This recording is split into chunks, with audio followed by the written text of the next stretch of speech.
of sex in and of itself, really, maybe for women it's different. If you don't know what furries are, it's where school children dress up as animals. Wet ass P-word. Make that pull-out game weak.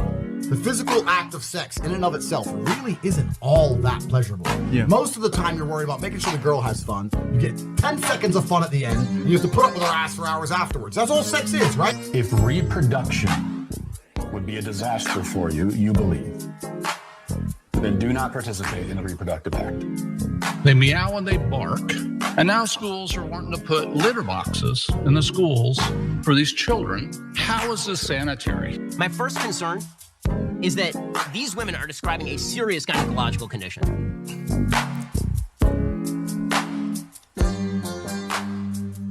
So, I don't think it takes a lot to make fun of Ben Shapiro, aka alt-right Mendark.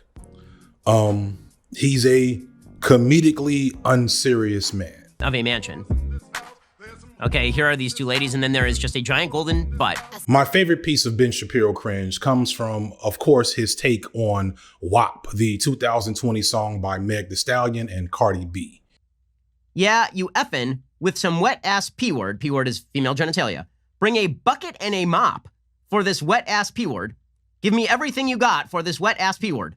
Here was a song about one of the most pleasurable things a straight man could appreciate, full of gratuitous titillation from a bevy of colorful, curvaceous bodies. And all Shapiro and most of his ilk could do is self-report on how they've probably never aroused a woman before in their lives. Sort of indicators here on how she could diagnose the vaginal condition that apparently these women are suffering from. So there are a few sort of giveaways. As a sympathetic human being, I just want to make sure these ladies get the care they need. My wife's medical advice is that they go to a gynecologist ASAP, and that they do whatever checks are necessary for bacterial vaginosis, yeast infection, or trichomonas. Shapiro is like a living, breathing embodiment of STME. If you didn't watch the Black Manosphere video, that means scaring the maidens energy. He has a voice that would leave a woman drier than the Sahara Desert. He looks like an adult actor playing a boy character in a stage play. And his opinions and ideas about sex are devoid of anything interesting, fun, or in general, sexy. To speak of Shapiro as the embodiment of the right wing's deficiency in sex isn't all that hot of a take. However, it doesn't end there, because all the way on the other side of the spectrum, going from Mendark to Johnny Bravo, we have Andrew Tate. I guarantee I changed the way you look at sex forever. You're gonna be crying. I won't cry. I bet you cry. You're challenging me to a fight. Forget the sex part. That's a distraction. We walk in the bedroom, I start kicking your ass. No sex. No sex involved. Tate scares the maidens in a different way, possibly by being an alleged sex trafficker, but also a scammer through a prolific pyramid scheme that he made possible through his absurd sexist hot takes and alpha male persona. On a few occasions, he's talked about sex in a way that raised my eyebrows a little differently than with Ben. Sex in and of itself is boring. Any man who sits and says that sex is great or sex is fun just clearly hasn't had enough sex, because sex is boring. Sex is a chore. Now, the whole concept of being an alpha male is nonsensical and unscientific, but if we were to take it seriously, we would assume that the alpha males would be great at sex. But something tells me from the way that we've often heard so-called alpha males talk about sex, that while they may be very skilled at obtaining access to women's bodies, they probably don't know how to please those bodies once they are given access, nor do they care much about this deficiency in their alpha male performance art. In fact, numerous studies around sexual satisfaction indicate that women who exclusively have sex with men have the lowest levels of sexual satisfaction. Do you care about a woman's orgasm? Nope. The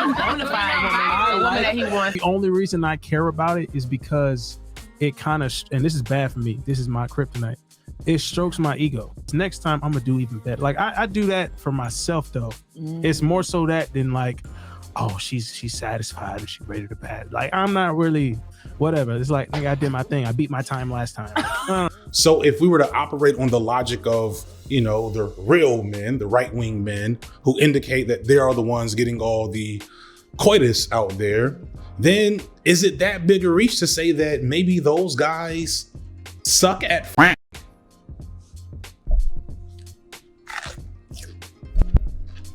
Outside of actual sex, it's even more obvious that conservatives aren't satisfied with bad sex for themselves. They want bad sex for everyone. And not just bad sex, but bad sexual health, bad sexual freedom, and bad reproductive rights. In fact, it's relatively fair to say that there's nothing that conservatives, champions of personal liberty and limited government, have spent more time trying to control in the past few decades than the sexual activity of all people in this country. And I want to explore why and how that is. And to help me, I brought along, as I often do, a wide variety of people with different experiences to kind of fill in the blanks where I couldn't. See people coming from more conservative areas. And then you'll start to see Grindr. Normally, as a queer man, you'll be on Grindr and you'll be scrolling and you'll see the regulars and you know who they are. And you'll start to see that wall of regulars change quite dramatically. The Tory party, the electoral Tory party, come to Manchester and they hold like a huge conference where they basically talk about how they're going to fuck over the poor and fuck over minorities. And you also see the Grindr wall change quite dramatically during that time as well. And what you tend to see more than anything, and this is like a huge thing, is so you'll hear queer men talk about discreet men and discreet profiles and stuff like that. Men are very self-explorative, I feel like it's very easy to get in your head about you, get in your head about the things that you like, the things that you want to do. And I think a lot of men don't like unpacking that, like, there's another person there, to the point where, like, again, you have memes where dudes be like, look, we was both having sex. I don't know why you ain't get off, but I did. And we all know that don't make no sense. It's 2022. If you didn't warm it up before you went in, don't expect an orgasm, because most vagina having people, period, do not come like that from penetration anyway. So literally, me and everyone I know that does sex work was freaking out because we were just like, this is the platform we mainly use for income. Like, it was built on top of sex workers. The reason OnlyFans has a name and has so much money to do what they do is because of sex workers. Like, they literally would not even be a household name at all if it hadn't been for the fact that, like, it was so revolutionary towards sex work. But most of us, we're already like over the way that OnlyFans treats us because they're not very good to us as a company. They take 20% of all of our income. They allow people to charge back sometimes. They allow people to steal content and delete their accounts. So, like, there's just a lot of reasons for why we're all like, okay, well, if you're going to kick us off, like, we're going to go to Fansly, we're going to go to this other platform. Whole thing about like the relative intuitive unsexiness of like conservative sex or conservative like art is a really large one, where it's like, well, it's not very like hot or sexy or it's stimulating to be like things should stay the same or go backwards. Like, if that's a very general summation of what your opinion is, right? It's like, of course, like the places of creativity and eroticism and like taboo and boundary pushing is largely going to be like the people that are trying to abolish like the structures that we currently exist inside of. I don't really care that much about sex, but because of sort of the aftermath of the sex wars, it was sort of reduced down to this point of like, women having sex is good. Women shouldn't care about how many partners they have. Women should be having lots of sex on the more liberal, left-leaning side of the spectrum. And there's sort of a pressure to almost performatively have lots of partners and have lots of sex, even when you don't really care about it. However, I still prefer that over the way that conservatives generally think ace ace people. Women out here on OnlyFans making hundreds of thousands of dollars a month. That's making millions of dollars a year. They're not making this from out the ether.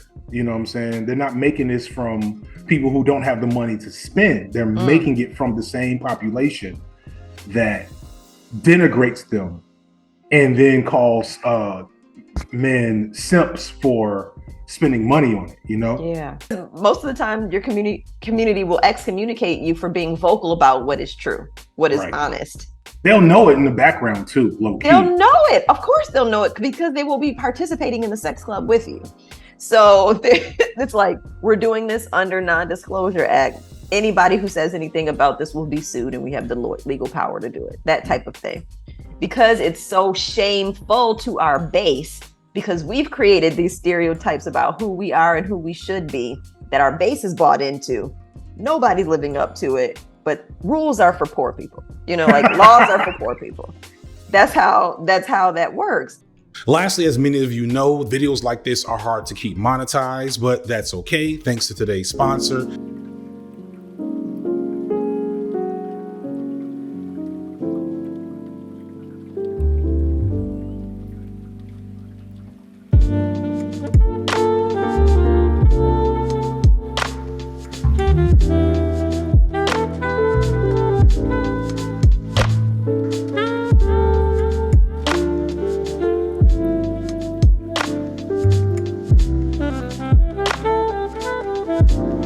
So, part 1.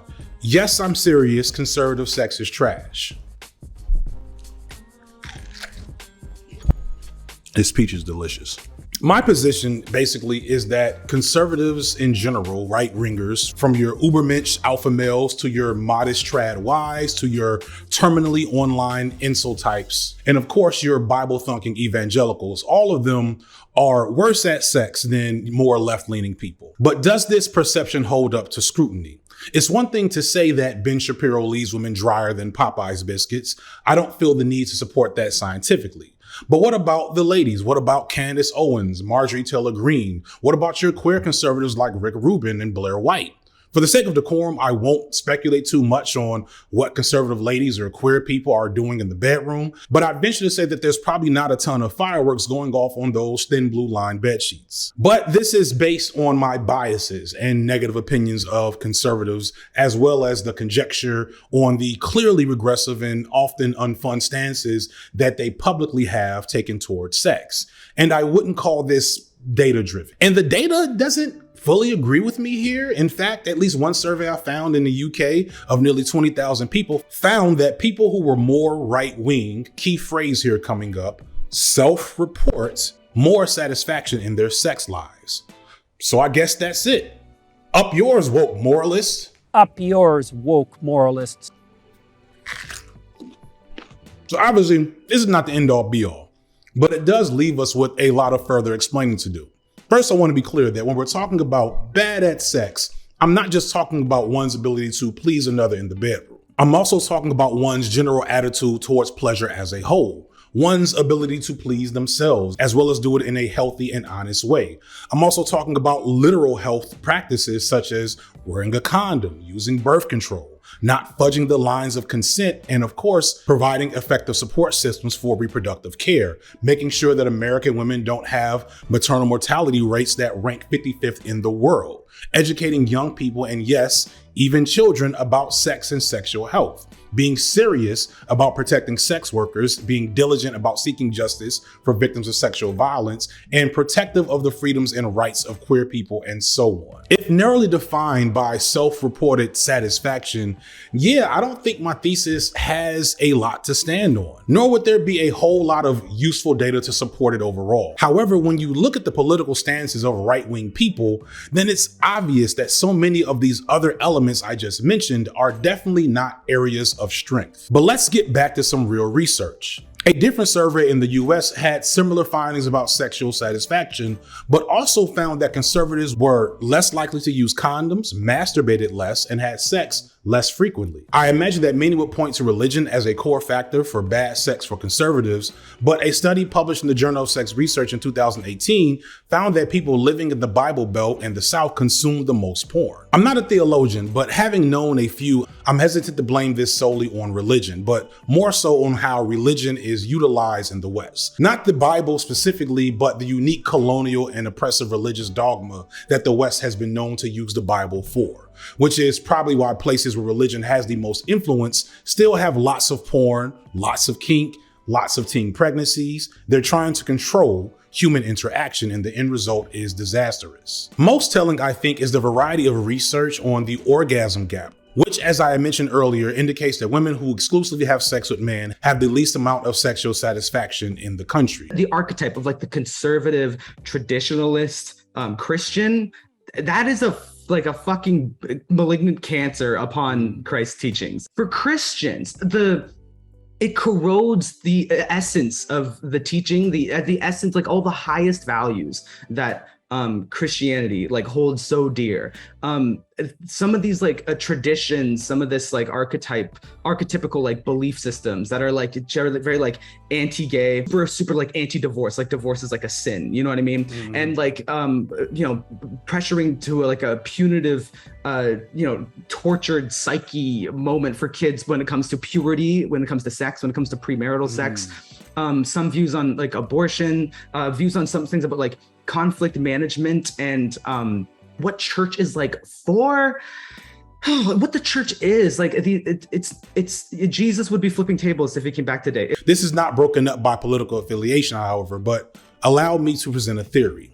According to this research, the main causes of sexual dissatisfaction in women seem to be contextual, meaning that the context of their sexual activities is the biggest factor on their pleasure. So women are more likely to have an orgasm when having sex with a woman versus a man, and in a relationship versus a one-night stand and hookups. A lit review from a peer-reviewed psychology journal presented the following. There are several theories as to why this orgasm disparity exists, including a cultural overvaluing of vaginal intercourse, i.e. the coital imperative, insufficient clitoral stimulation, prioritization of men's pleasure and orgasms over women's, i.e. the male orgasmic imperative, a general lack of knowledge and education on how women reliably achieve orgasm, and sexual objectification. That's a lot of big words to say that guys don't know how to find the clit, or less abrasively, don't know how or are not interested in learning how to please a woman. Hence quotes like this from Fresh and Fit. It's way more important to protect her than to please her. Who gives a fuck about a woman's orgasm? It's useless. Wait a minute, you said who gives a f? Have a woman ever had an orgasm with you when you was having sex? Yeah, do you know how that feels for you? Yeah, but like, I don't. Like, I'm not like in there like trying to like make it happen. I just like do it. If it happens, awesome. If it don't, like, all right, well. So men have created this air where women don't get to have an opinion on whether or not the sex was good, because 9 out of 10 times that opinion gonna get your ass beat. It's gonna get you killed. It's gonna get you put on some type of shit where you're either getting doxxed by a dude or he's going around telling people that y'all and your was black anyway.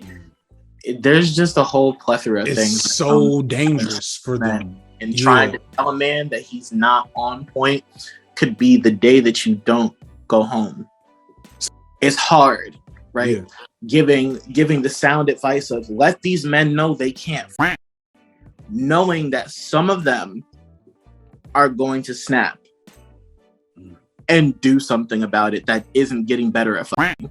The ability to communicate what you desire, to even know what you desire, but then to be able to communicate what you desire, whether it's using a condom or doing a certain position, is constricted by the fear that you are subject to violence no matter what.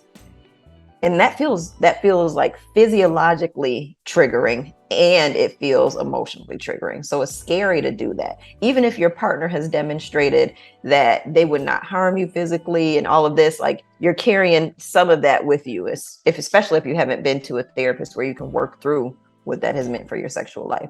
So for women who feel like, if I say no to a condom, I might be beat up. That's somebody's for real story. I don't know that I believe that they enjoy contributing to the well-being and pleasure of other people. That's what I'm curious about, actually. I think that the impotence is I can't offer pleasure. And so I have to demoralize anything that is pleasurable because it would make me look inadequate because I can't do it well. Yeah. Like, I think that's an existential fear of most white men. And a lot of black men too. It's a matter of one's attitudes towards sex. So boys and men weaned on misogynistic images of women in the media and porn and your Andrew Tate, along with their female counterparts weaned on much of the same stuff, tend to be less aware of what women need so that they can come.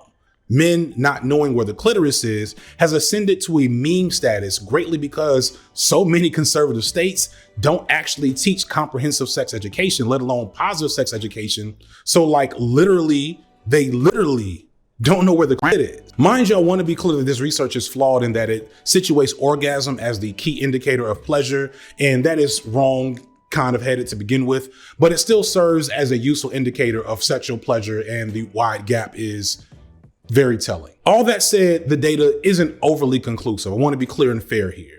While we might have lots of data points that indicate that conservatives are bad at sex in a variety of ways, we don't have a definitive body of data to validate the veracity of this claim based solely on political ideology. Still, when you look at all this as a whole, I think it points to something. There's a psychological concept called the Dunning-Kruger effect that I think is in play here. Have you ever found yourself in an argument of some sort, possibly on Twitter, and been blown away that the person you're arguing against is so lacking in basic knowledge on the topic you're arguing about that you start to question if it's even possible to argue them down from where they are? That they'll even have the capacity to get that you've proved your point in the first place.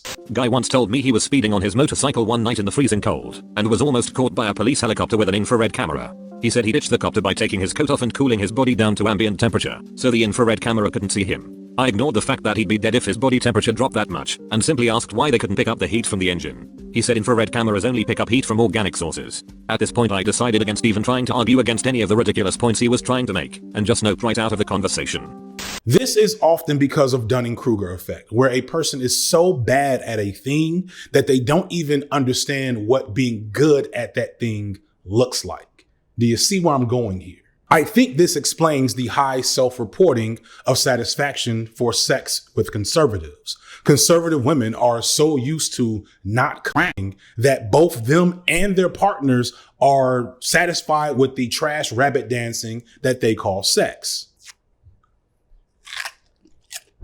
Open to sex, I guess, and like my mom was never like, you can never have sex. It was like that was never how my household was, but of my own volition, I was just kind of like scared of men. And so I would like date girls and be totally fine with like that sort of intimacy. And that's when I was like, well, maybe I should start like experimenting. Maybe I'll like guys. And every single interaction I had with a guy was like once and then never again, because it was just, I was like, oh God, why did I even like let you near me? You know? And it's not because they were awful people, but it was just not that enjoyable, you know? I have a boyfriend now, and okay, that's good.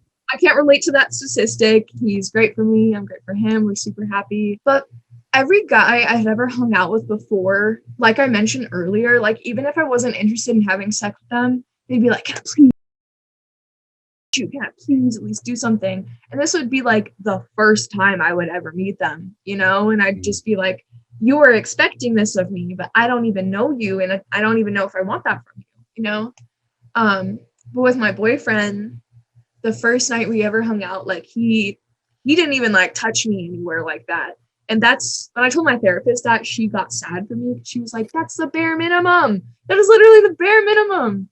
But I was like, I just never experienced someone like that before who actually showed me respect and, you know, boundaries like that. Yeah. Now, surely someone watching this is thinking, well, my trad wife girlfriend can suck a golf ball through a water hose, or my guy that watches Joe Rogan can tie a cherry stem in a knot with his tongue. Motherfucker ain't talking about me. And you're right. While Ben Shapiro has explicitly implied that he's never made a woman wet in his entire life, and there are hordes of pious young men and women from conservative backgrounds avoiding the wonders of sex for a variety of reasons, it's not only disingenuous to insinuate that all conservatives are having bad sex, but it's also, again, not supported by the research or just historical record, whether it be the rumored Gawk Gawk 3000 skills of Nancy Reagan or the various lesser known stories of American founding father Benjamin Franklin, who was said to love erotic enemas, dabble in BDSM, and urge his peers to take on old mistresses. What I'm getting at, and this is going to be key throughout the video, while the forward-facing brand of conservatism is wholesome and pious and pure, when you peel back the curtain, you'll often find that many of the more powerful producers of conservative thought, the ones who hold the power to dictate policy, they paradoxically are sometimes having some of the most wild, deviant sex of anyone in the world. So this begs the question, If there are plenty of conservatives participating in these types of sex acts, many of which who are the most influential and powerful thought leaders of conservatism, why are they so adamant in their destruction, or at least at minimum denigration and control of many of those same sex acts outside of their small pockets of elite people? Why do conservatives like f***ing but want to keep it to themselves? Part 2, white women for some reason. In her book, White Trash, Nancy Eisenberg talks about how the early settlement of Jamestown in Virginia was initially settled and worked by indentured servants who were poor Germans or British citizens. As the town developed and it became important to stabilize their workforce long term, the colonial powers were told that they needed to send, quote, young, handsome, and honestly educated maids, with the idea that sexual satisfaction and children would bond the settlers to the land. So, low-key sex trafficking? All that was required of the women was that they marry. Their prospective husbands were expected to buy them, that is, to defray the cost of passage and provisions. Each woman was valued at 150 pounds of tobacco. Not surprisingly then, with their value calculated in tobacco, women in Virginia were treated as fertile commodities. This shows the value of the Western world's ultimate sexual commodity, white womanhood, fertility, and femininity. White women who are feminist scholars have a long history of identifying the ways that they, meaning white women, are alienated and commodified by the men they are in proximity and community with, i.e. white men. These men are their fathers and brothers and husbands and nephews, etc. White patriarchy, from its inception, has regarded white girls and women as commodities, even down to the biblical terms used to describe sex with women, often being based in language that sounds more like property law than pleasure. Danny, a young, successful sex worker, recognized this issue and how she is often treated by men and boys, both in her work and her personal life. To an extent, when a girl does OnlyFans, especially like someone you may know locally, like in a guy's head, they kind of think like, oh, well, like I can subscribe to your page and then I can pay you to get with me, or like there's a chance I could date this person. And like when you're sticking to your actual career, I mean, some people meet up, that's not me, but when you're sticking to your career and you're like, no, I don't really do that, sorry, but thanks, like they'll literally unsubscribe and get mad and maybe start to like dox you or something if they know you personally, which unfortunately I have experienced before a few times in this trade. But no, I think it has to do with the fact that like you may know that person personally and you see this side of them and then you may feel entitled to like have that, even though that person may not even want that. Like Riley Reid just got married and a whole bunch of people were under her Twitter comments being like, wow, I can't imagine being this guy and just you, like I'd never marry a porn star, and just a whole bunch of stuff of like hating a woman who has sex, but then being a man and all you want from a woman is sex. So it's like when a woman is sexual and expresses herself, they're like, ew, why is she doing that? Like, ew, what a slut. But then when you talk to them, they're like, you know, it's so weird for them to act like they hate women that have sex, but it's literally all they want from us. Influential 13th century Italian theologian St. Thomas Aquinas, I think. Aquinas? Let me look it up. Italian name is Tommaso d'Aquino.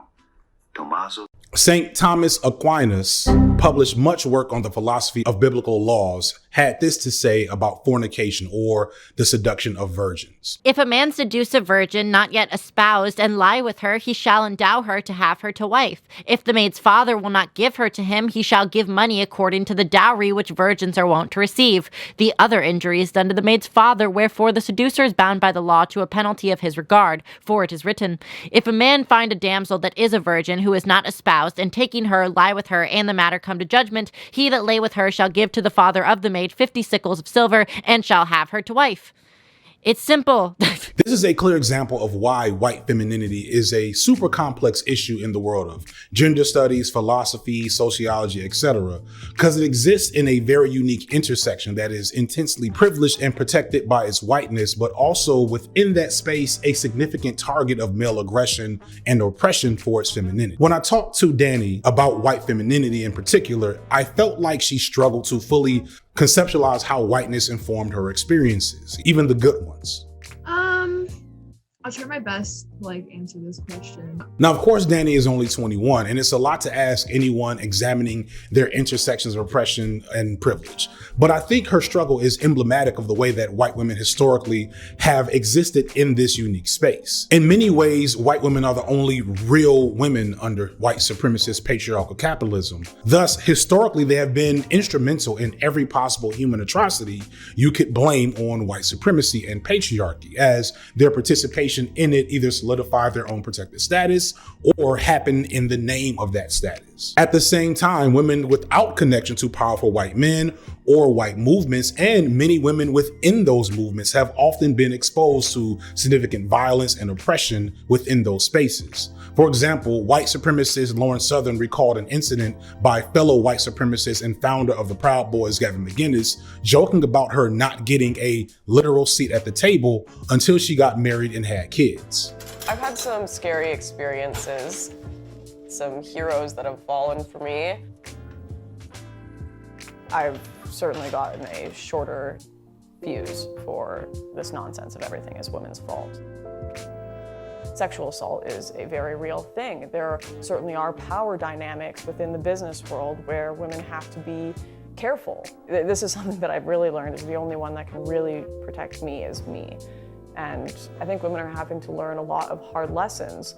When it comes down to it, you are sometimes your first and last defense.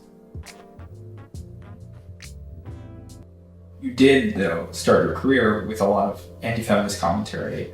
Do you ever have moments where you look back at that early work and say, maybe you played a role in that mentality?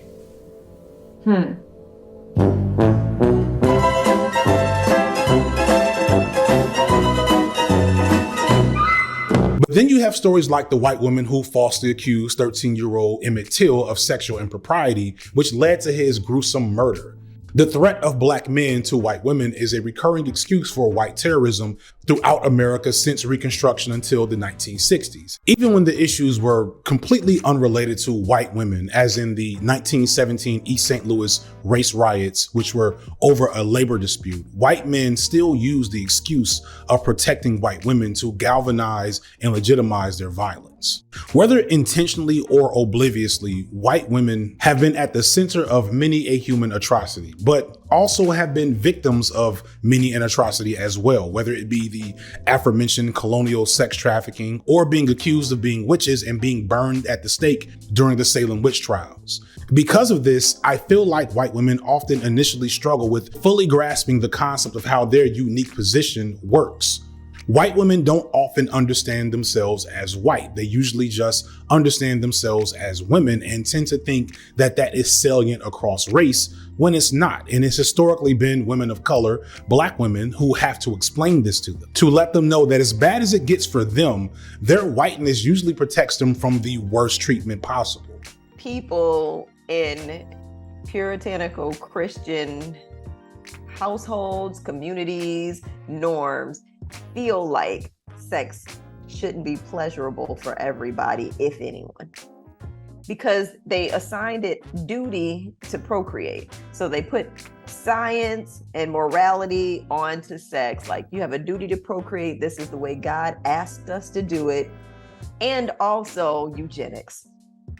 We want white people to have white babies, and your duty as white women in particular is to lay there not having any pleasure because you're a lady and birth us some white babies that black women can feed and take care of until they're of age to own them. Like since Trump was elected in 2016, we saw the adoption of imagery from The Handmaid's Tale employed as a statement of resistance to the eroding of women's rights over the last half decade. Although we're seeing the outfits We too. are seeing the outfits a lot, but as a protest symbol. And they're a brilliant protest symbol for a television age. But you're there, you're visible, and everybody knows what you mean. This is cute and all, but it's pretty galling considering that for Black women, The Handmaid's Tale isn't dystopian dark fantasy. It's literal history dating back to slavery, where Black women worked as compulsory comfort women and wet nurses for white families, and of course were disabused of the rights of mothering their own children, even if those children were born to white slave masters. And this paradox would continue really to this day, including with people like Margaret Sanger, who is well known for fighting for reproductive justice and championing Planned Parenthood, but at the same time was also advocating for eugenics, for the sterilization of Black women and women of color. My goal in bringing all this up is to force us to be critical and think intersectionally about the standpoint of white women, because they are such a linchpin to this problem. And, you know, it's weird for me talking about them in this way, because on one end, you want to be very empathetic to how they are affected by this problem. And on the other end, you want to be very critical about how they are also a core factor in this problem. When white women buy into their hyper feminine doll status, everyone suffers, including them, though far less. And it reifies the oppressive power structure of white men. They get more protection, but they remain in the crosshairs and aren't guaranteed anything, especially pleasure. And when they don't buy into it, there's opportunity for allyship, but that allyship is made more difficult by that white status that isn't fully understood by a lot of them. Conservative thought tells us that a white woman's pleasure is in their role to the service of the men in their lives and their children. I don't know if I've seen a single woman who I didn't think had a psychological problem, who hadn't seriously flipped in their attitude towards the balance of family and career by the time they were 30. Actual physical pleasure was literally medicalized. It was taboo. It didn't make sense. In the 19th century, white women who were sexually frustrated because their husbands couldn't find the were diagnosed with mental illnesses or hysteria as an explanation, because they couldn't just be horny. That was a man's problem. And I shit you not, the treatment for hysteria in the late 1800s was a trip to the doctor for what they called a pelvic massage. As throughout history, the medical establishment has offered hysterical women a veritable smorgasbord of treatments. I like to begin with a drop of musk oil, the index finger, applying gentle pressure. Then slowly. This diagnosis was so prolific that doctors eventually invented a machine to save them time and energy giving pelvic massages. The machine, what does this look like? Pelvic massage. This is quotes. It's funny. The machine helped massage the pelvis with strong, steady vibrations. The machine helped massage the pelvis with strong, steady vibrations. You see where this is going. White men 200 years ago were literally making scientific breakthroughs for women's self-pleasure for the sole purpose of avoiding learning how to find it. Why is this? We know from reality, both now and then, that the idea of a woman finding pleasure and a man giving a woman pleasure was not some foreign radical concept. It doesn't take much to look at art and poetry from any era of Western civilization and see this. Sex work is the oldest profession in the world for a reason. And while I think it's sometimes over-glamorized, it's clear that to some degree, sex work for most of our history was about having a good time, mutual pleasure with professional women, and it was okay to please and enjoy those women because they weren't ladies. The ladies, on the other hand, were there for reproduction, passing on land and inheritances, building alliances. They were capital, and the commodity was literally between their legs, and that commodity must be controlled. This is the reason why being a virgin is so valuable and now fetishized by many men. Once upon a time, being a virgin just meant that you were unused goods. That meant that you could rest assured that the woman that you are marrying will sire children that can only be born from you. The first and most obvious problem is the conservative obsession with marriage and reproduction. It is all about having sex at the right time with the right people, and the way they talk about it is very much like, oh my gosh, sex is the most important thing that will ever happen to you. If you're a woman, you have to hold on to your virginity for dear life until you get married to a man and have sex with him as much as he wants to have sex, because it's your duty as a wife to give him children and give him physical pleasure, because that is what God created you to do.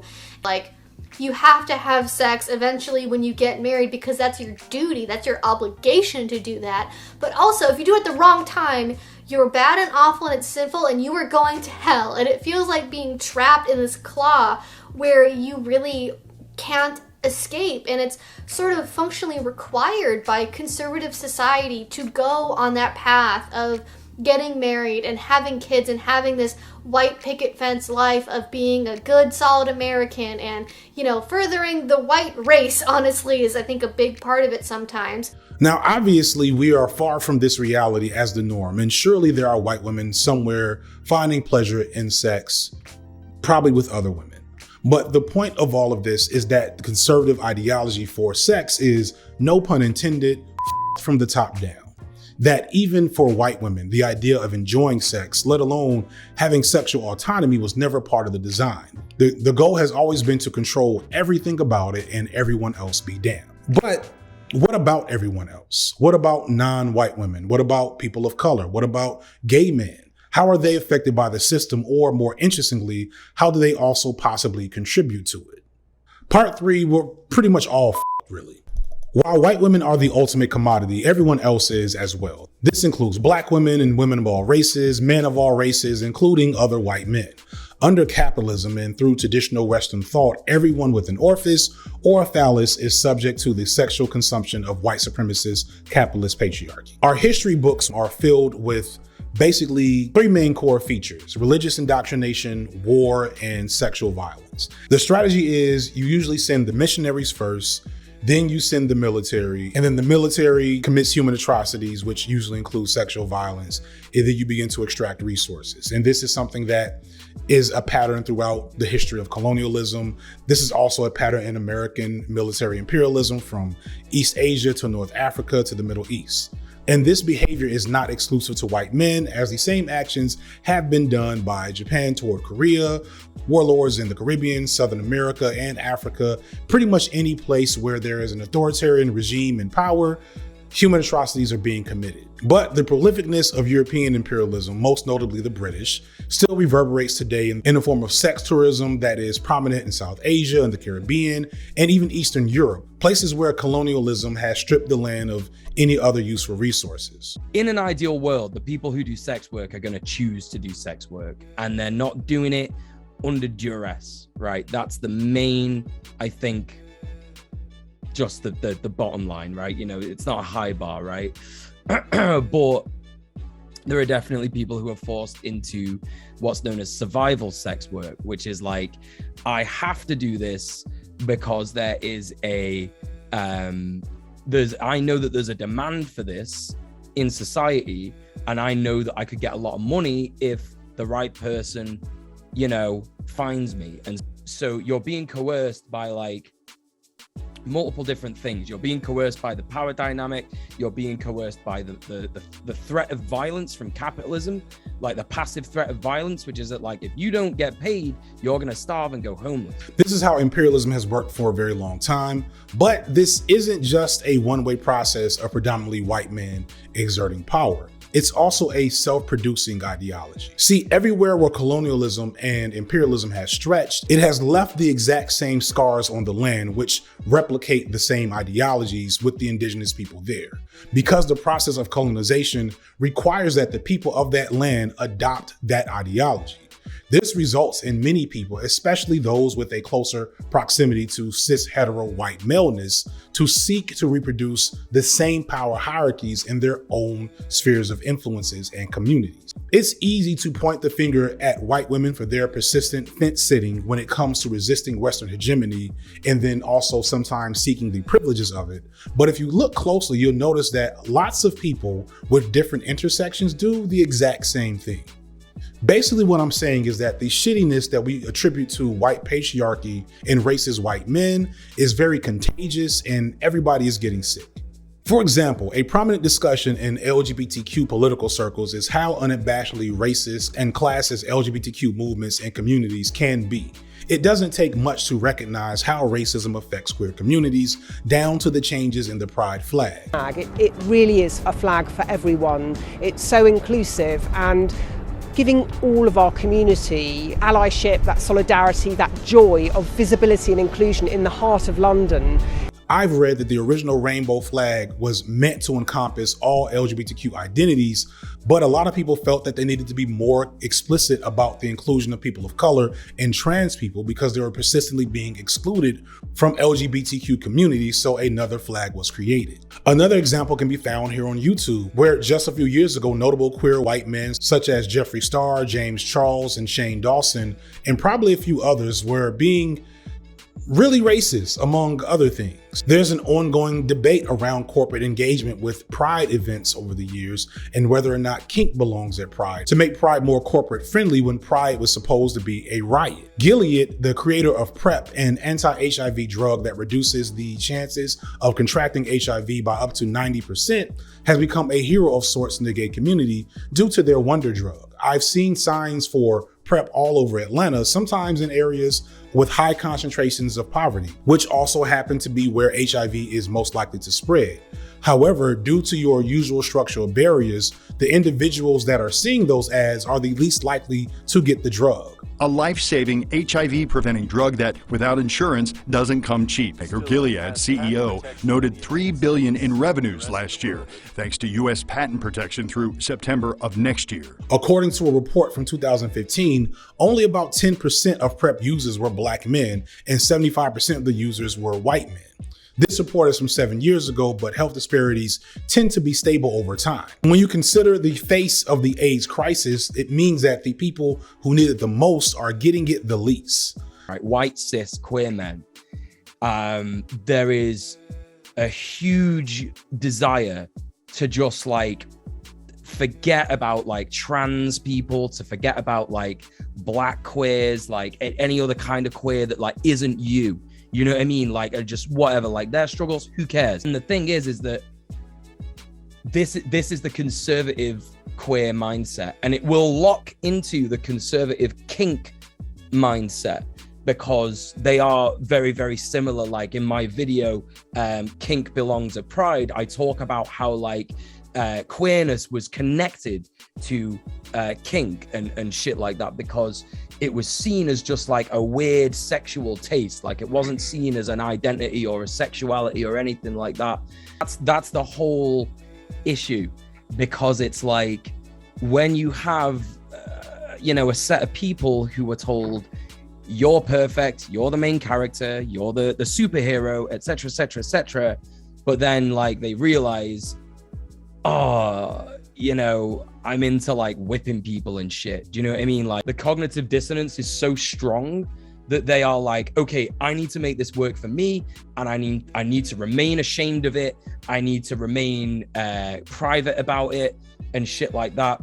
And what this shows us is that queer white men of relative means, whether it be the insurance to pay for the drug or the money to pay for it out of pocket, can pursue sex and intimacy with far less worry than their black counterparts, further exacerbating these disparities. So much like any white man, gay men with power and access can literally have safer sex than their non-white counterparts. It's one of many examples of how gay white men intentionally or obliviously still operate with the same toxic power structures around sex and pleasure, and who gets access to whose bodies and in what way. Even when being queered, sex and power are still operating under a conservative ideology, still under control, and this is not an accident. It is very much intentional. And this is because it's all about power. In America, we have the unique legacy of the log cabin Republicans, who are made up of predominantly white gay men who actively support a political party that has all but written in stone their disdain for gay people. and has been aggressive in their anti-LGBTQ rhetoric in recent years. Thus, in the state of Texas, the log cabin Republicans were outright ousted from the Republican Party and disallowed to participate, and Pikachus everywhere were shocked. A party platform calling homosexuality, quote, an abnormal lifestyle choice, despite some opposition from its own members. We are the Republican Party of Texas. We're not the Westboro Baptist Church. Understand that the issue here wasn't them suddenly discovering that their peers are homophobic. This party in Texas is well aware of that.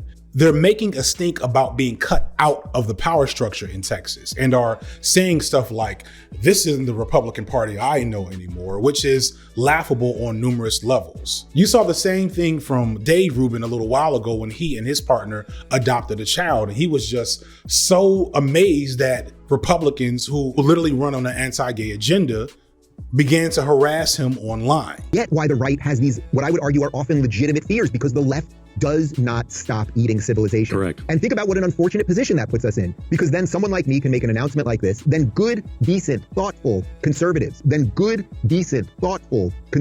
Commentary. Another person writes, if children need a father in their lives, they also need a mother, so sad. Another person writes, so it's okay for you and your partner to buy 2 children and then let them grow up without a mother in their lives? Another person writes, confused. No, I get it. It's the 2 babies that'll be confused. Don't speak for me. 2 dads is not right. This is not right. Who's the mom going to be? A child needs a mom, a female mom. This is sick and you can't make this normal. I mean, it just goes on and on. Then good, decent, thoughtful conservatives. It's laughable on numerous levels because this is the same Republican Party that ignored the AIDS crisis in the 80s and 90s and looked at the rampant death of many gay white men as divine punishment for their sin. This is the same Republican Party that has fought against every advancement for queer people in the US for decades now. This is the same Republican Party that just gutted Roe v. Wade and has proactively and openly supported systems of oppression for pretty much everyone except for straight white men. What they're really hurt by isn't the homophobia. They're okay with that because they feel like they're shielded from that by their white maleness. What they are upset about is being ousted from the power structure, and even so slightly from their white male privilege. The power that comes from proximity to white maleness, the power to control sex, even queer sex, is what they're really angry about. When I don't think about it, I can't imagine what would make a gay man of any race support a political ideology that so blatantly and openly seeks to destroy them. But then I remember Thomas Sowell and Jesse Lee Peterson. You think slavery was a good thing? Yes. Why? That's a good question. I think it was good in that those were the times, and it allowed us to be born in America, the greatest country on this side of heaven. We were allowed to be born here rather than sneaking across the borders or having to fill out an application and wait for years or take a test, which we would have never passed, by the way. Instead of complaining, I would show my appreciation to the folks who died and sacrificed their lives that I might be born in the greatest country in the world. Jesse Lee Peterson is a completely deranged man who has been a right-wing talking head, who has made his mark with some of the most bizarre defenses of homophobia and white supremacy that you'll ever hear, all while being obviously black, and according to recent reports, secretly gay himself. And Thomas Sowell is basically Uncle Ruckus. He's written for years on how black people's main issues are black culture and is apt to say things like this. Racism is not dead, but it's on life support, kept alive by politicians, race hustlers, and people who get a sense of superiority by denouncing others as racist. What's funny is that low-key, I don't even think Thomas Sowell ever said this shit. Like, I got this from a Twitter called Thomas Sowell Quotes, but it sounds so much like some shit Thomas Sowell would say that I don't think anybody's bothered to really double check. But yeah, anyway. One of Sowell's calling cards is his attacks on sex education, and it's emblematic of his abilities in what I like to call pseudo-intellectual Negro nonsense, which is prominent among black conservatives propped up by white conservatives. Diseases, for example, were going down at a very steep rate. It was either syphilis or gonorrhea that was 1/2 as prevalent in 1960 as it was in 1950. The brilliant idea was to bring in sex education, you see, to avoid unwanted pregnancies and so on. And venereal diseases skyrocketed. Unwanted pregnancies, teenage pregnancies skyrocketed. It's amazing that so many people on the left are able to just ignore any facts that go against their theory. Anyway, Sal has for decades been trotting out this argument that sex education has failed and was unnecessary and invalid and blah, blah, blah, blah, blah. He cites the fact that venereal diseases such as syphilis and gonorrhea were actually going down in the 1950s before sex education became popularized across the country, which is true. And he points out correctly that there were significant spikes in venereal diseases, teen sexual activity, and other issues in the 70s and 80s after widespread sex education was introduced in American schools. He argues somewhat accurately that the real goal of sex education was shifting the culture on sex away from traditional conservative beliefs, aka taking back control.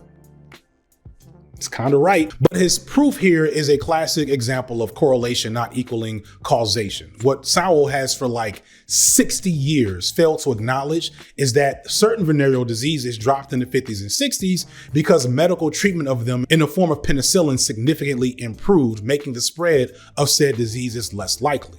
Much of the spikes in STDs in the 70s and after was due to viral diseases like herpes and HIV, and research on the spread of these diseases attributes it more to the socioeconomic factors like the rise in crime and poverty in the 70s and 80s. Further, the rise in condom use and comprehensive sex education since then has drastically reduced pretty much every negative aspect about STDs, teenage pregnancies, etc. for going on 30 years now.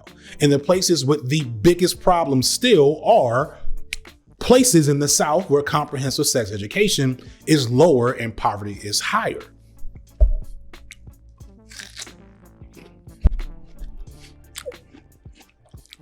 So why is Sal, clearly an intelligent man, still saying this stupid shit in 2022? Well, for one, again, white conservatives pay him to do it. But they want this narrative to remain because they see sex education as an affront to the hegemonic norms around sex. They don't want the accompanying change in culture that happens when people understand the reality of what sex can be and that it doesn't have to look like what conservatives have made it into for the last couple of centuries. They need people not to be educated about sex in order to control it. And when ace people don't want that path, there is a lot of tension because a lot of ace people prefer to have what are called like queer platonic relationships. They are not really concerned with going down the path of marriage and children, though once again, some definitely do that. And so what that means is you oftentimes have asexual people that maybe don't even realize they're ace, being raised in a conservative religious community where they are forced to marry at a very young age, having coerced sex, being assaulted, being raped, if I can say that, by their spouses. And that is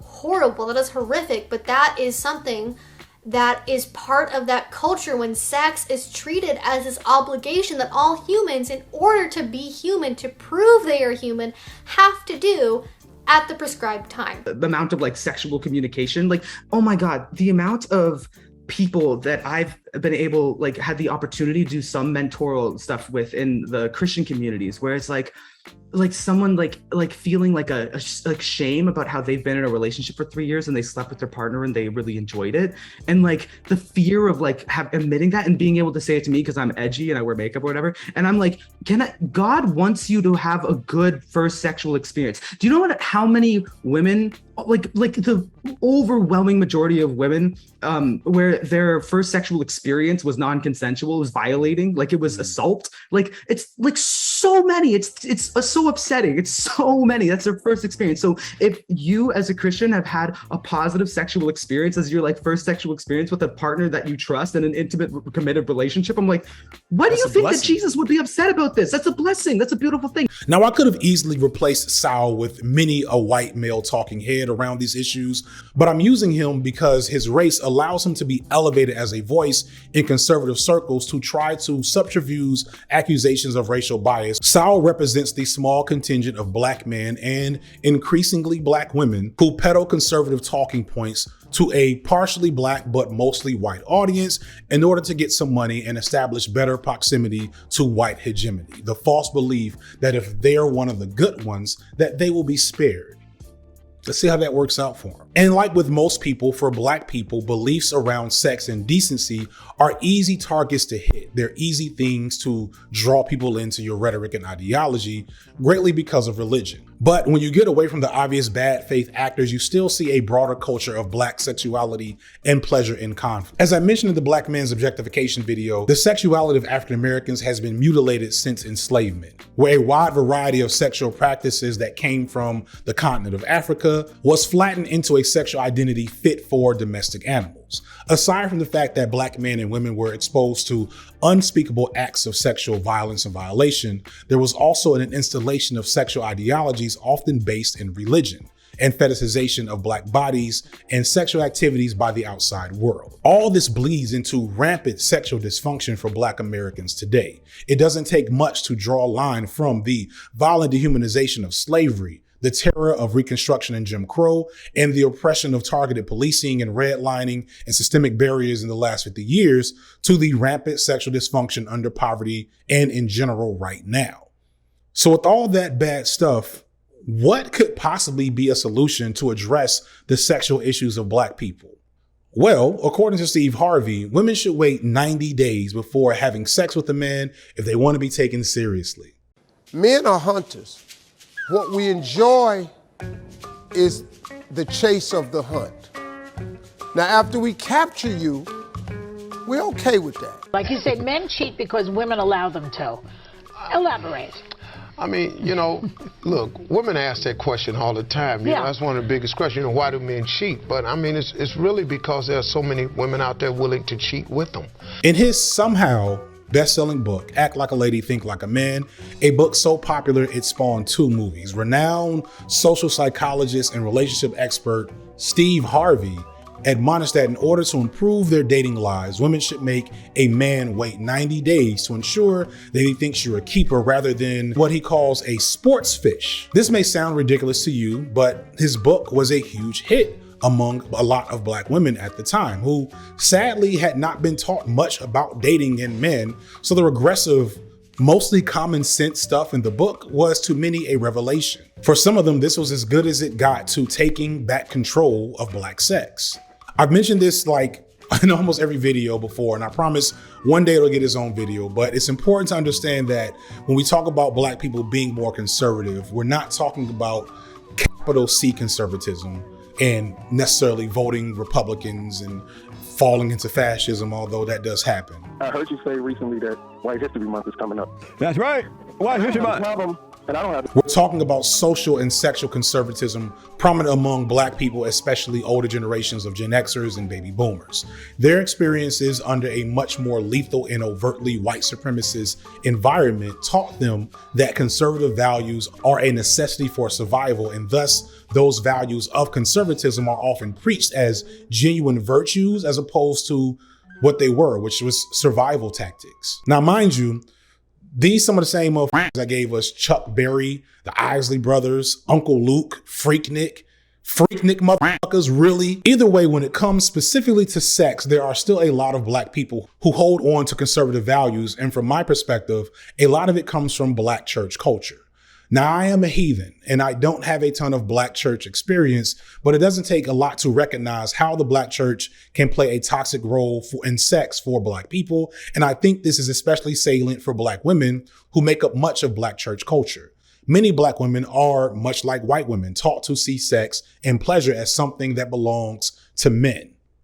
And we see this reverberate through Pick Me TikTok, divine femininity blogging. When you hear these women talk about sex, they are using the same talking points as their white counterparts, speaking of sex as something that belongs to men. Purity culture had them in a chokehold. Yeah.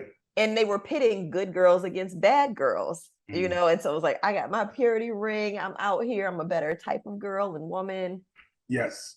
Pick me. Yeah. Yeah. There are different versions of pick me. Yeah. But that is one. There's a range now. There's a spectrum. Yeah.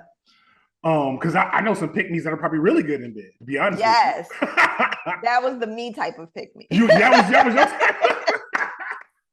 I was like, there are iterations of this. That was definitely a pick-me. And that's sad, but I can't let it be that simple because we're talking about patriarchy. And as I said before, patriarchy is genderless. I've covered a lot of stuff about black men's sexuality in a few videos, please go watch. But one thing I want to touch on again is how the adherence to rigid gender norms limits black men's access to pleasure. I like exploring creativity when it comes to sex because there are so many things that you can do. I think it sucks that men are so held back, in a sense, by just their thought process around sex, sexuality, and who they are altogether, trying to remind people that every single black penis that they see on social media is not a BBC, and it doesn't need to be. I think that's the biggest thing as well. The hypersexualization of black men, which leads to the only kind of sex workers, male sex workers, I think getting like the front door kind of play are the nicely cut, nice body, super long penis, all of that good stuff.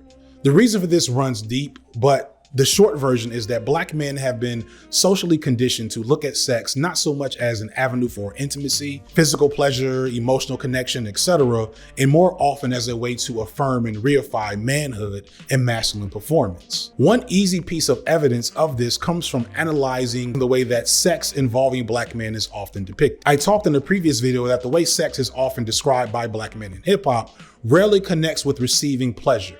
It might indicate giving pleasure, but more than anything, it evokes images of dominance and power to access women's bodies. Consider the history of slang terms used to describe sex in hip hop over the years. Terms like hit, smash, cut, bang, drill, laying pipe, dropping off dick. And so on. In a 2019 analysis of images of aggression and pornography, black men were found to be more likely to engage in aggressive behaviors such as hair pulling or spanking, but were much less likely to simply kiss their partners. This study in fact found that pornography starring two black people is overall less sensual and more aggressive because we're often playing into those animalistic stereotypes. One thing I want to always remind people of is that when we're talking about negative depictions and effects of really anyone in media, we have to remember that we're not talking about verifiable causal relationships.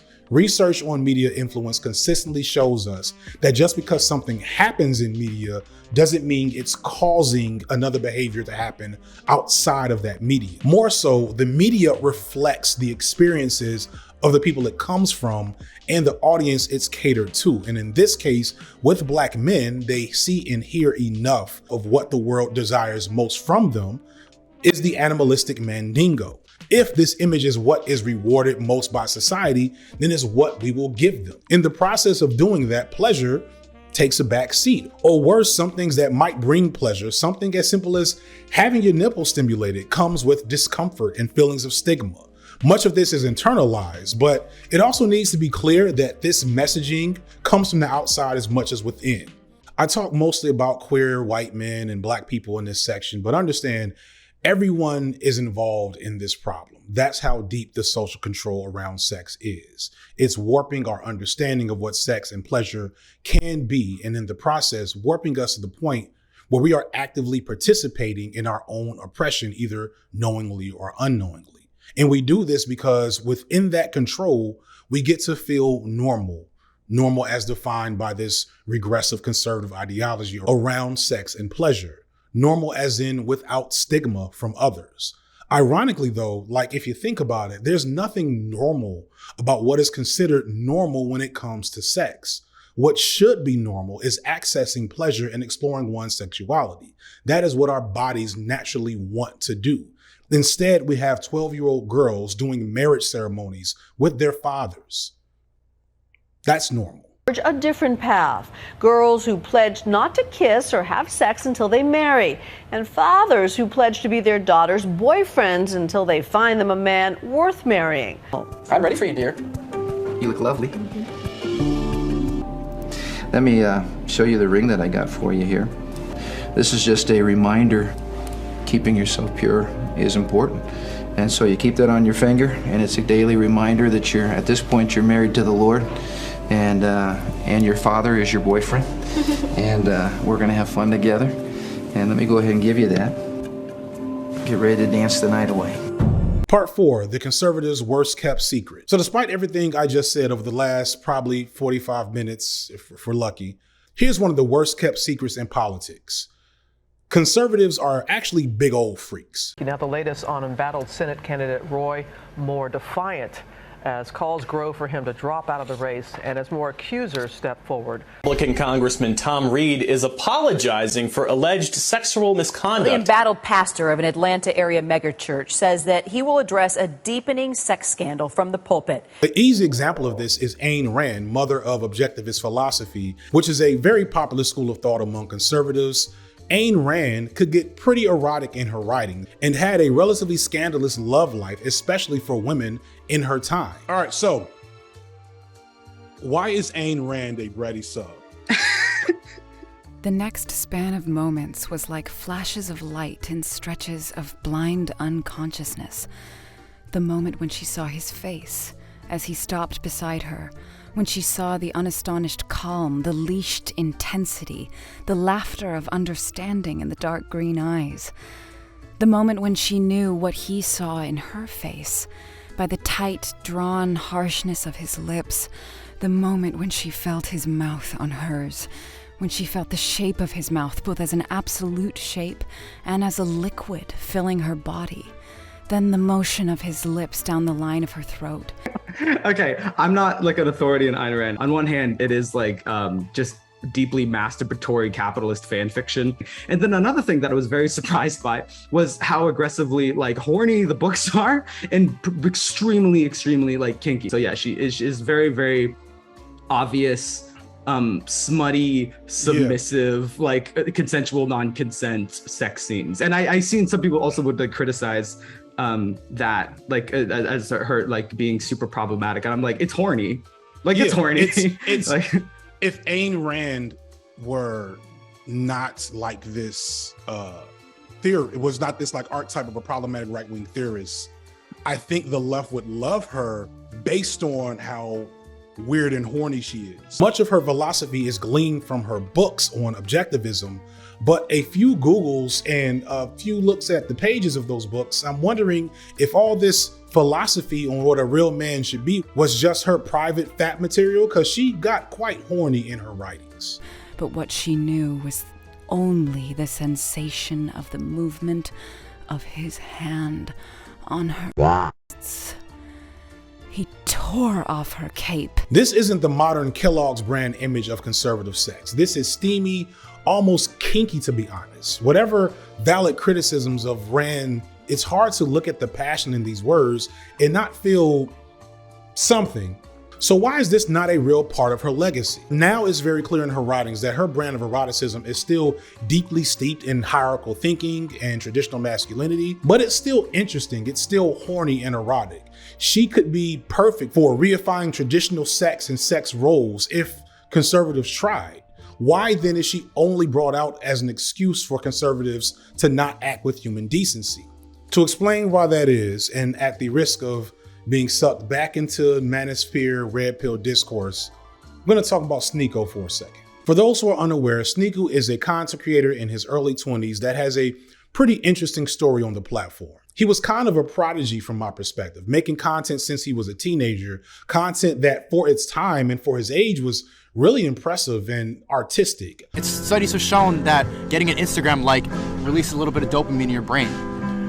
And so the rest of the world, the shit outside, being in the cold, being near trees and shit, all this weird stuff, is not as exciting. The rest of the world is dull compared to what it is online. And so kids are getting depressed. Like, honestly, the rest of the world is not as stimulating. That was my thesis. That was my reasoning, is that teens are like on their phones for 9 hours a day now, on average. Teenagers in the United States on their phone for 9 hours. People spend 5 hours laying on their side, binge watching. I've heard him referred to as your favorite YouTuber's favorite YouTuber. He was hanging out with Mr. Beast for a while and seemingly being poised not just for a lot of success on YouTube, but maybe beyond YouTube. I'm not super familiar with Sneako's older content, but from what I'm told, it was for its time pretty progressive. Sneako had a lot of wisdom for a young man in his late teens, and that resonated with his audience, making him go viral at only 16 with a video that for a 16-year-old was pretty amazing. He just wants people to think that he has a personality too. So don't be that cunt, please. Just be a different guy. Don't be that guy. Let me show you an example of this. I found a tweet here and it reads, "I love how strong I am now." There are two options here. Either one, it's a dude who went to the gym twice and can now bench 85 pounds, or it's a girl in her late teens who wants attention. Fast forward to the past few months and Sneako has hard pivoted into cringy and unhinged and low-key concerning red pill nonsense. On a scale of 1 to 10, how would you rate yourself? 10. I'm a 10. You're a 10. Told you. That's what I'm sick about, because they've been trying to do that to me my whole life. They prescribed me pills, they told me to calm down, they said I have mental problems, they still do. I'm sick of that bullshit. Look at that, obese bird, confirmed off the meds. Suck my— When he first came to my attention, I was genuinely afraid and concerned that we were watching this dude have a nervous breakdown in real time. I even did a reaction to a debate he had with ABBA from ABBA and Preach that I can't find any footage of really. He's changed perspectives in life and he jumped in, and this is gonna be a recurring theme in this conversation that they have, is he attributes ABBA's change in perspective to getting money. I deleted the shit. And I deleted the shit because 3/4 of a way into my reaction, I realized that I had been duped.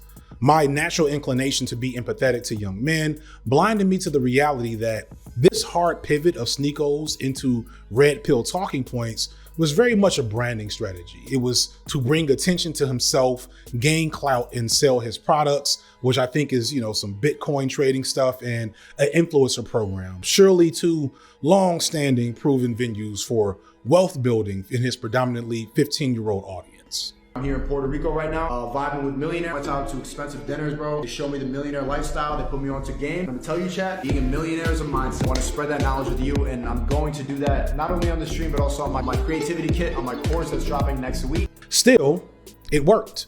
Sneako took the Andrew Tate path and has spent the last few months saying these types of things about women in relationships.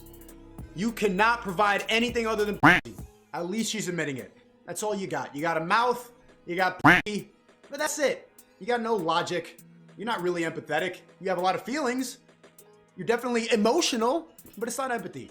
That's all you got. And no guy wants to settle down with that. What we want is a feminine woman who knows how to nurture, who knows her place, who's not running around in the club all the time. That's what we want. No, it's not because you want to be police sexually. It doesn't make you happy. Like when you go and you have to do the walk of shame in the morning, you're holding your boots, walking back, and you're still wearing that whore outfit from the night before. You don't feel good about yourself. You'd rather be with a guy who's making you feel secure, who's making you feel happy. But you've been encouraged by stuff like She-Hulk and Megan Thee Stallion to twerk in the club and do all this nonsense every day. However, it's recently come out that only a few months before this heel turn, Sneako was speaking openly about going to sex parties and watching his girlfriend have sex with other men. She can only go on dates. This is a place where she could exercise the open relationship. Like it should be fair that she can take other if I'm really like this far away from me. Can you what? So twice, yeah. Hold on. Twice. Wait, how Two close times. was it? We're on the same bed. I was with his girl. He was with my girl. You like was right here. on the bed? Yeah. Sex with somebody more, if there's somebody you're more attracted to, or if you're not on the same page sexually, then it's not going to be a good time. But if you can go through that experience like with your partner and like you still, it feels stronger afterwards. Like after all that, everything was like better, to be honest. She's riding me, and then I like have my eyes closed. She's riding. I open my eyes, and there's just like trying to point at her head, like trying to get an angle on her, like trying to get her to suck. Was she the baddest one in here? Yeah.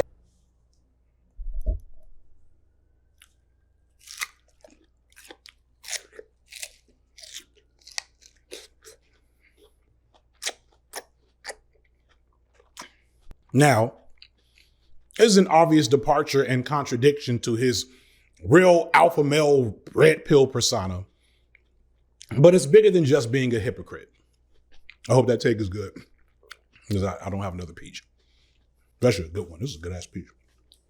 If you resist the urge to make jokes and denigrate this experience for Sneako, you might recognize his openness and start actually feeling bad for him about how this conversation went. It seems like he was truly trying to open up and share a genuine experience with his peers.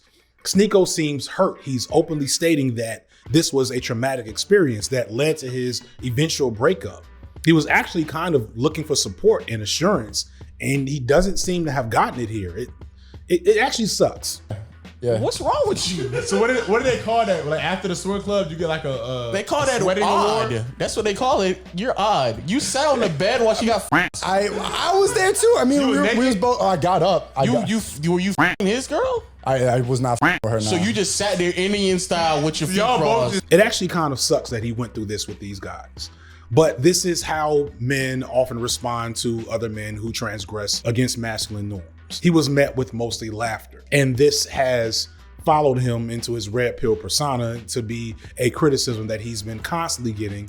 I want to be clear, all jokes aside, polyamory is dope if that's your thing. In a different timeline, Sneeko takes this experience and it pushes him into a place of self-reflection and discovery. He maybe rethinks his regressive attitudes about sex and women and gender and pulls upon the progressive baseline that he seemed to operate with when he was younger and pivots toward self-help in a way that seeks to create more balanced and healthier young men. But that's not what conservative thought does. When your thought processes hinge on hierarchy and order, that the world and life and gender roles and sex are supposed to be one way, your literal real life experiences somehow become void in your head. They somehow become examples of what not to do, even as you're doing them. Ayn Rand, big old bratty sub that she is, She felt the mesh of burlap striking the skin of her shoulders. Can't get that over in conservative circle. Sneeko, swinging sex party goer, wants to leave that in his past so that he can keep presenting as this Andrew Tate-like alpha male persona. So he did what other conservative entities have done in this country and worldwide forever. He pushed away from his own transgressive sexual experiences and began to sell what sells, regressive and hegemonic ideologies about masculinity to a vulnerable, naive, and young audience, convincing them that if they believe and act like him, then they too can become rich and successful men. This whole part of his sexual identity and experience is buried because it didn't serve that goal. And this isn't new. Ayn Rand, Sneeko, half the pastors that you see on the pulpit preaching against homosexuality that get caught with gay sex workers. The contradiction of conservatives around sex is as old as sex itself. Who do you think is spending all this money on OnlyFans girls or black.com memberships or sessions with dominatrixes? Fresh and Fit spend half of their podcast talking about don't simp, but literally pay for most of the girls there to appear on their podcasts. In like the mid 2000s, the mid 90s, you would hear all these like scandals in the papers about conservative MPs who were sleeping with rent boys. Rent boys, I don't know if you have that terminology over there. Yeah, I think we do. These survival sex, yeah. And you would hear this all the time. It would be like conservative MP caught with rent boy in you know, high profile London bar or something. Like it was this like horrific thing that, you know, was happening. But generally speaking, you know, it wasn't the rent boys that were going to the papers and talking about this. But what I imagine the conservative mindset in like wanting to explore kink and wanting to understand why they have these urges in order to like experience what it's like, almost like LARP as a peasant, right? Do you know what I mean? It's like, I've been the king, I've been the lord for so long. I want to LARP as a peasant. You know, it's like there's a Simpsons episode, yeah, where Mr. Burns sells the power plant and he's like, oh, Smithers, let's go and look at these locals in the bar. And then he like gets shat on because he's got no money anymore. He doesn't have any power anymore. So he's like, oh my God, they don't fear me anymore. And he's like, what the fuck? So it's like they kind of have like this, you know, desire to want to see what it's like to be a commoner, you know, see what it's like in that regard. It serves them super well because they can step into this room and then step immediately out of it again, and everything's fine. They don't have to think about that room. They don't have to remember the room. It's one of them, and like the consequences for the other people in the room all secured in a fucking contract, NDA, whatever. Do you know what I mean? Mm-hmm. Like they don't even have to do aftercare, which is like a really important thing. Go too into detail, but one of these girls was hired to stay at like a rich man's house.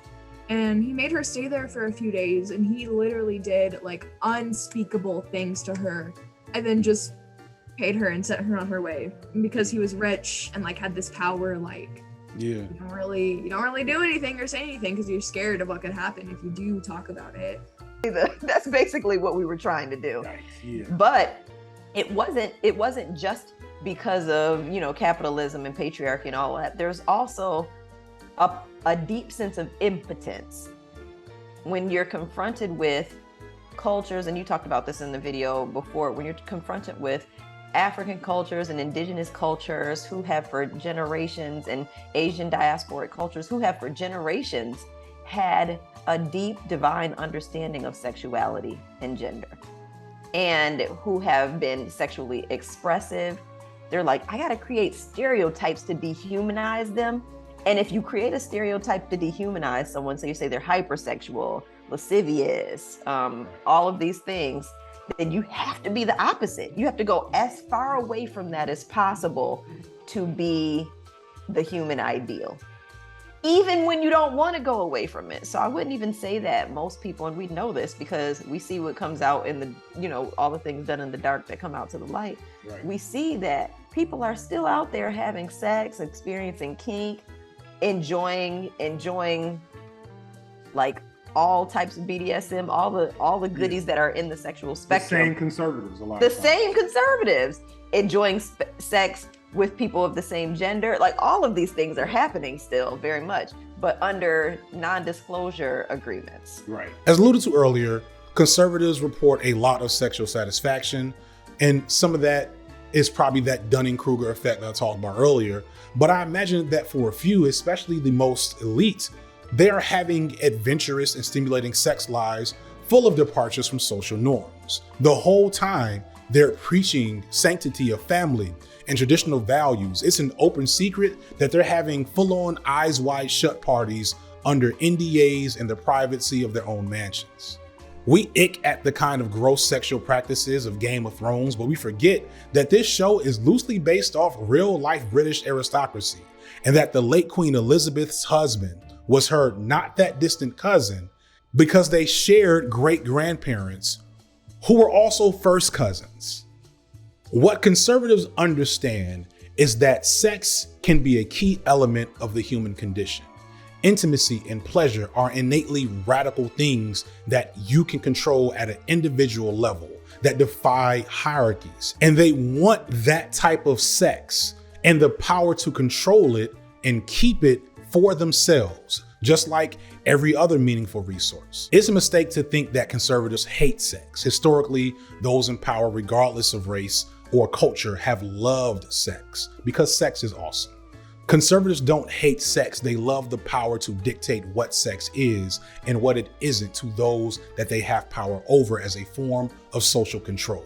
Even in asexual, aromantic people who experience little to no sexual desire or romantic desire, we see conservatives try to dictate to them that they must have sex in order to fit into conservative ideology. Studies that show that heterosexual people, but especially conservative heterosexuals, have very strong biases internally against ace people. They are less likely to want to rent to us, to hire us. They are less likely to want us as roommates or neighbors or friends or other types of connections.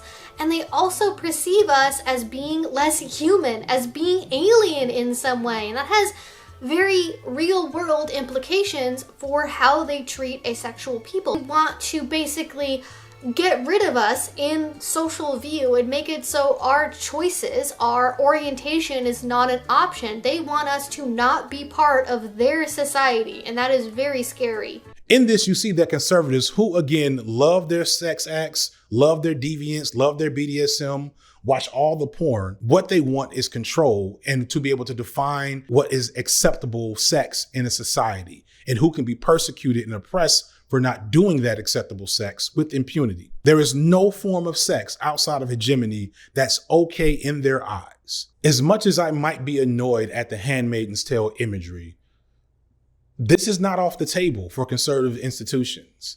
This really is their goal. So what can be done?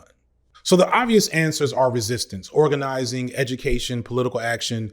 DJ Mule has a very good, straightforward, and short video that explores the basic first steps of organizing. There are definitely organizations within your town or near you that are doing this work.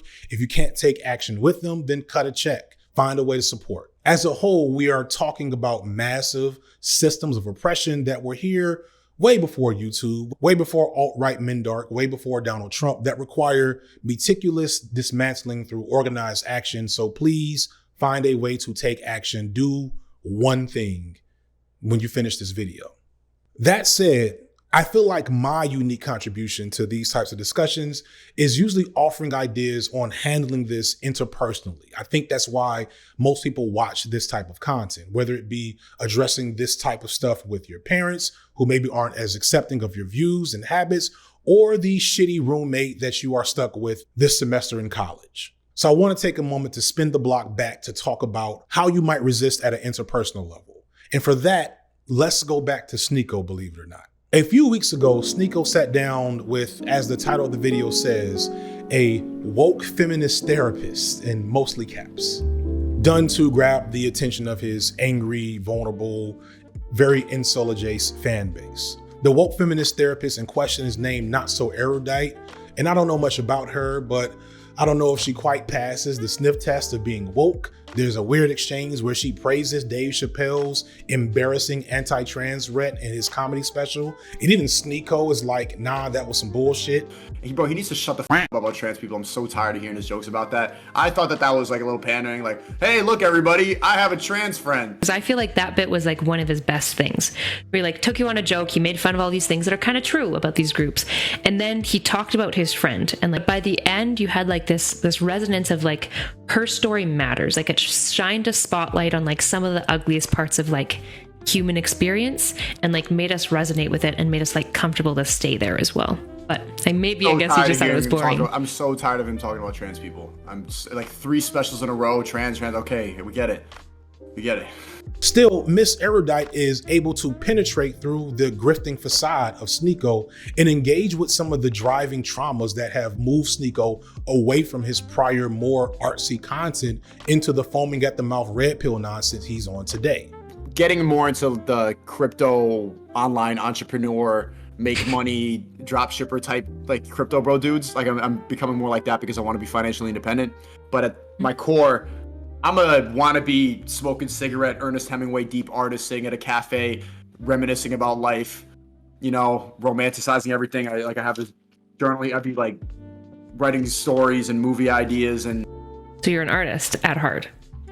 Yeah, I think I got that. We both have that, but I've been doing it for so long on my main channel, and it wasn't as profitable as it needed to be to really do everything I wanted to do. So streaming has been able to tap into that more and also connect with the more direct level. I want to get back to that deep artist stuff, but I think that you need to have life experience in order to make a good movie. This is what initially pushed me to be empathetic to Sneako, because he, like so many other early 20s young men, this red pill shit is him trying to hustle his way out, to Sigma grind, hustle Bitcoin, gatekeep girl boss his way out of the pain of late capitalism. And while it's just as possible that this is Sneako being full of shit here too, I don't think so. You get nuggets of remorse and guilt on what he's done the last few months, maybe even a little embarrassment. He's talking about 9-year-olds wanting a picture with him and thinking about what it means that 9-year-olds are watching his content. When I noticed how misogynistic a lot of my fans are and how angry they got at just seeing women on a screen, it's almost like I have a responsibility to try to steer them away from that, because I've went down that path and I got out of it, but it can go the wrong way.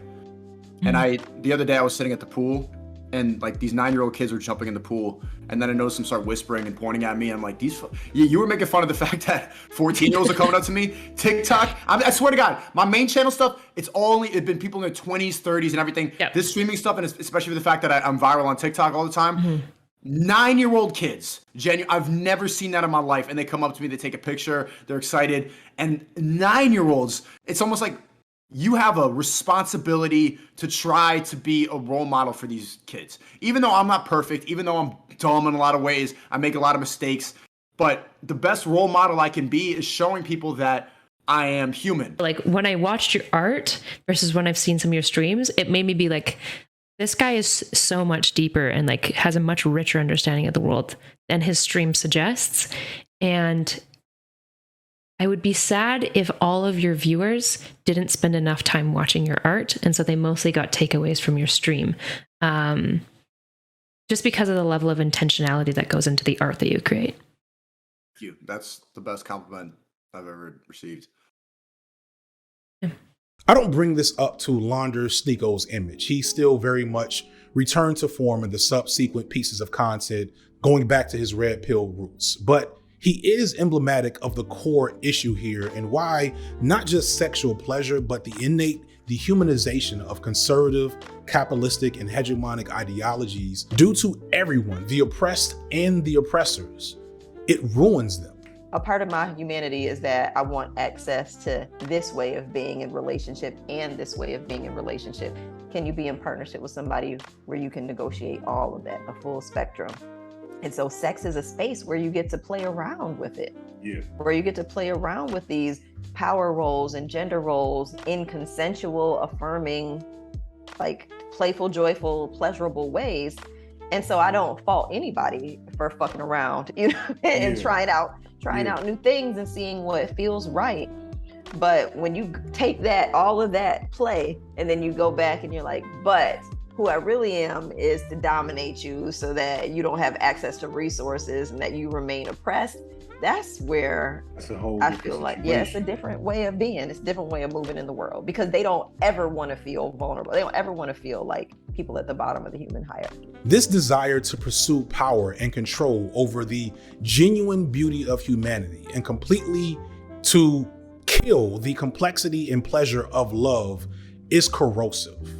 There are folks out here spending this much time and energy trying to control what others do in their bedrooms because they don't want to face the disappointment of what's happening in their own. I say all this to say that within those personal conflicts around sex, keep in mind the human or maybe dehumanizing element in play. Understand that those seeking to do you harm are often actively distancing themselves from their own pleasure and humanity for the sake of destroying yours.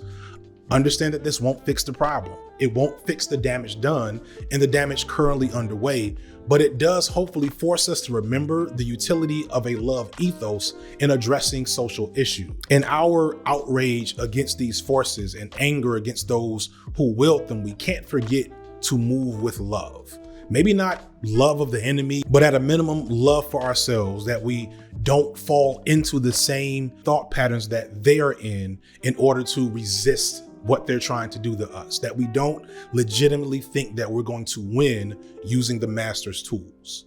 That said, I have a little bit of homework, which is for everyone to actively pursue and experience pleasure within 24 hours of watching this video. I don't care what your method is. I don't care if it actually includes sex or not. As long as it's legal and ethical, if you can, get it in, bust a nut, ruin your bed sheets or your hair, and maybe check out this video sponsor for some help. Link in the description. The reason why conservatives hate sex so much is because it's good and it's pretty much impossible to stop.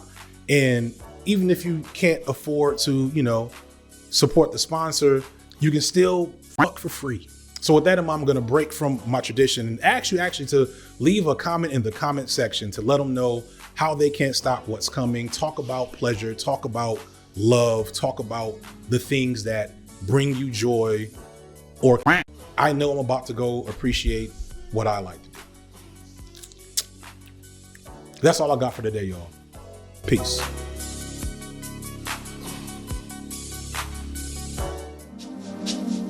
Mm.